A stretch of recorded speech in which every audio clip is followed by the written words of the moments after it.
Power! The road to hell, they say, is paved with good intentions. If you had the power to change just one thing about the world we live in, what would you change? And what would be the repercussions of your choice? Welcome back to another episode of In My Head, the channel that gets you thinking about the most fascinating topics. We do things differently here at In My Head, providing captivating content structured around addressing thought-provoking questions. Make sure to subscribe to the channel so you never miss out on any of our mind-blowing uploads. Power is captivating. Those who have power control everything. That's how it is. That's how it always has been. The problem with power, though, is that it can be used for both good and evil. And very often, the fate of so many people is placed in the hands of cruel and undeserving people who have power. So, now that you have the power to change one thing about the world, you can choose to either be selfless or be selfish, kind or cruel.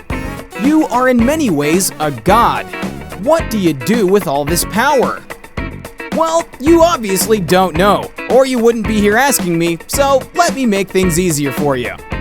Any decision you make will have a ripple effect, one that could bring either progress or disaster. So you have to be very careful about whatever choice you make, because you might assume that you are merely changing a single thing, but in reality, that one thing you've changed will alter the course of billions of lives and possibly our planet. So, let's dive right into it. First of all, get rid of any thoughts of changing past events. Changing the past will change everything. A little detail such as if Adolf Hitler had decided to pursue art, as he had initially planned, would change the world as we know it.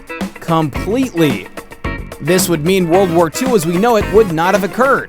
Perhaps another country would have triggered it, which would change what countries joined which alliances, and ultimately change the outcome of the war. So, killing Hitler is definitely out of it. That or changing anything about the past. You are not allowed to kill any person either. Problems just aren't that easy to solve. You might feel like a person is the cause of a problem, and once that person goes, the problem will stop. But then you realize that the office the person is occupying is the problem. Then you realize that the system the office exists in is the actual problem. And it goes on and on. To avoid wasting this ability, or even worse, causing a disaster, you should first specify what you want. If you don't have a target, you will always miss 100% of the time. So, let's say you would aim to create a world where humans can live in harmony with each other and with our planet. One where we would all be able to reach our peak potential and truly enjoy life.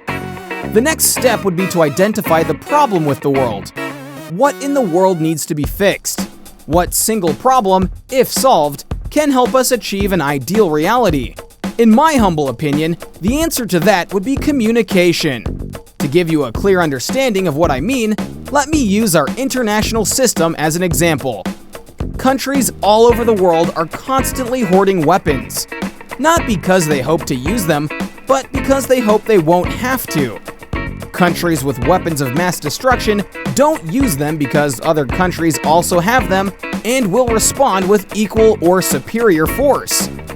This is known as mutually assured destruction. Because we don't understand each other or trust each other, we build weapons and fund armies to protect ourselves, just in case a neighboring country decides to not be so neighborly anymore. If we could all communicate perfectly and understand each other, there would be no need to fear each other.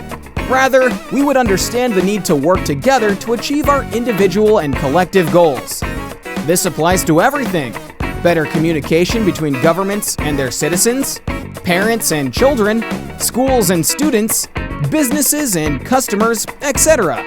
True communication helps people find common ground, bringing us closer to each other in a world where it's always us versus them. If you can solve communication, you wouldn't need to change anything else. But then that's just my opinion and my assumption of what you would want. You could be a psychopath for all I know. Some people just want to watch the world burn. This is why it's good that no one has that kind of power. And that brings us to the end of today's video about what you would do if you had the opportunity to change one thing about the world. What part of this one interested you the most? Get involved and let us know in the comments section down below. If you enjoyed today's episode and found it interesting, make sure to leave us a thumbs up. And don't forget to subscribe to In My Head to be kept up to date with the most exciting content as soon as it's uploaded. Thanks for watching, and see you again soon in another video.